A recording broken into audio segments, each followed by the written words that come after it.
Sekin kelin. Obbo, shama tushdi choyga. Endi uyga mehmon keladi.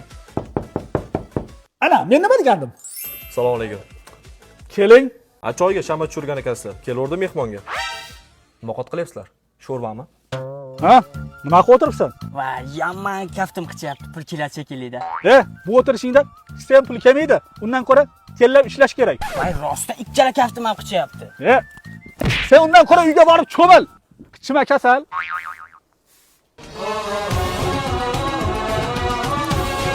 Shpirgin tikka qo'ymaydi, falokat bo'ladi. Ana, shpirgin tikka qo'ymagin degandim bularga, falokat bo'ladi mana. Ha, yo'q, kechqurun tirnoq olganmikin ha. Ishqib xafa bo'ladigan qovog'i uchyatuvdi. Dadajon, o'g'lingiz xotinim chiroyli bo'lsin deb to'ydan oldin ko'p non o'rtasini yuborganmi? Ha, bir 100 ta 200 ta nonni o'rtasini yuborgan. Qarang, lekin foydasi bo'lmaganda.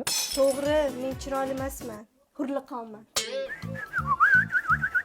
O so'qam hushtak chalmaydi. Nimaga dada? Uyga o'g'ri tushadi. Bilaman, o'g'lim xato qildi. Balki kerak emasdir. Aka, endi iloji yo'q. Hushtak chalib qo'ydi-da.